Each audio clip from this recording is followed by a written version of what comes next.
नमस्कार। प्रवास अखिल न्यूज नाटक और आप सभी का स्वागत है। राष्ट्रपति द्रौपदी मुर्मू के कार्यकाल के पहले वर्ष से 75 महत्वपूर्ण भाषणों के संकलन वाली पुस्तक wings to our hopes volume 1 और आशाओं की उड़ान खंड 1 का विमोचन आज नई दिल्ली में किया गया। केंद्रीय कृषि मंत्री शिवराज सिंह चौहान और केंद्रीय सूचना व प्रसारण राज्य मंत्री एल मुरुगन तथा सूचना और प्रसारण विभाग के सचिव संजय जाजू ने पुस्तकों का विमोचन किया। राष्ट्रपति भवन के कल्चरल सेंटर में आयोजित कार्यक्रम में अतिथियों ने कहानी राष्ट्रपति भवन की नामक पुस्तक का भी विमोचन किया। इस पुस्तक में राष्ट्रपति चुनाव और राष्ट्रपति भवन से जुड़ी महत्वपूर्ण जानकारियां बड़े रोचक अंदाज में प्रस्तुत की गई हैं। हम आपको बता दें कि इन पुस्तकों का प्रकाशन केंद्र सरकार के प्रकाशन विभाग ने किया है, हिंदी और अंग्रेजी में। इस अवसर पर केंद्रीय सूचना और प्रसारण राज्य मंत्री तथा संसदीय कार्य राज्य मंत्री एल मुरुगन ने राष्ट्रपति द्रौपदी मुर्मू की तारीफ करते हुए उनके व्यक्तित्व के विभिन्न पहलुओं पर प्रकाश डाला, तो केंद्रीय कृषि मंत्री शिवराज सिंह चौहान ने राष्ट्रपति जी के पूरे जीवन को प्रेरणादायी बताते हुए उनकी जमकर तारीफ की। ये मेरा सौभाग्य है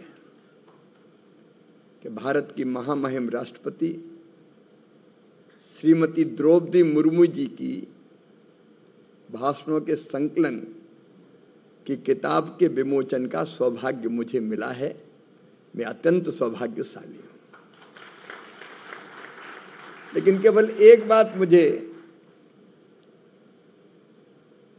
थोड़ी असहज सी लगती है कि इस कार्यक्रम में मुझे मुख्य अतिथि कहा जाए। अतिथि वो होता है जिसके आने की तिथि ज्ञात नहीं होती, बिना बताए कभी भी टपक जाए, उसको कहते हैं अतिथि। लेकिन मैं तो तारीख बता के आया हूं। और दूसरे, राष्ट्रपति भवन में इस कार्यक्रम में मैं मेहमान कैसे हो सकता हूं? मैं भी आपके परिवार का ही सदस्य हूं। अपनी महामहिम राष्ट्रपति जी को मैं देखता हूं तो ज्ञान, भक्ति और कर्म का त्रिवेणी संगम उनमें नजर आता है। सरल, सहज, लेकिन संकल्पों की धनी, स्नेह, प्रेम और आत्मीयता से भरपूर। हम में से हर एक को वो अपनी अभिभावक लगती है। बचपन से हमने जो पढ़ा है उनके बारे में, जो सच है, जो सुना है, एक साधारण गरीब परिवार में जन्म लेकर अपनी प्रतिभा, अपने संकल्प, अपने समर्पण, राष्ट्र प्रेम और गरीबों के प्रति स्नेह, आत्मीयता और उनके कल्याण के भाव से सदैव भरी रही। वो विद्यार्थी के रूप में भी मेधावी रही, शासकीय कर्मचारी के रूप में भी कर्मठता की प्रतीक रही, और जब वो पार्षद बनी तो एक आदर्श पार्षद के रूप में अपने वार्ड की जनता की सेवा उन्होंने की।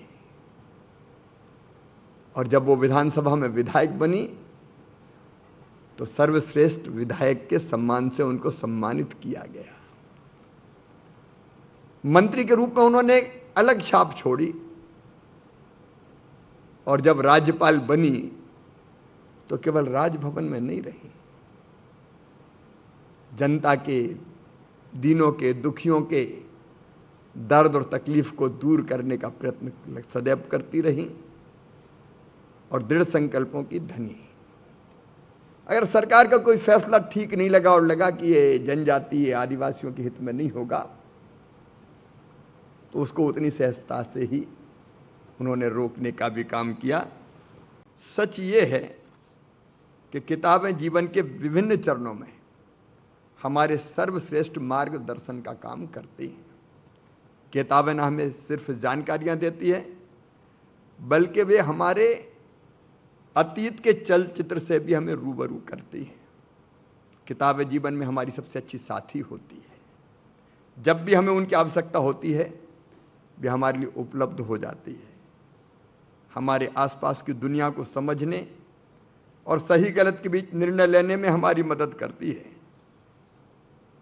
लोकमान्य तिलक कहते थे, किताबों में वह शक्ति होती है जो किसी नर्क को स्वर्ग में बदल देती है। महात्मा गांधी जी कहा करते थे, 9 रत्नों से बढ़कर किताब अनमोल रत्न है जिसकी कोई कीमत नहीं होती। सच में किताबों से गुजरना दुनिया के श्रेष्ठ अनुभवों से गुजरने जैसा है। इस दुनिया में किताबें पढ़ने से बड़ा सुख शायद ही कोई हो, तभी तो किताबों को सबसे अच्छा मित्र कहा जाता है। हमारे यशस्वी प्रधानमंत्री नरेंद्र मोदी जी ने कहा, किताबें ज्ञान का भंडार होती है और वह हमें जीवन में जीने की ताकत देती है। अगर आप भी लेना चाहते हैं देश दुनिया की तमाम जानकारी तो आज ही सब्सक्राइब करें हमारे चैनल को। साथ ही नीचे दिए बेल आइकन को जरूर दबाएं ताकि हर अपडेट आप तक पहुंच सके।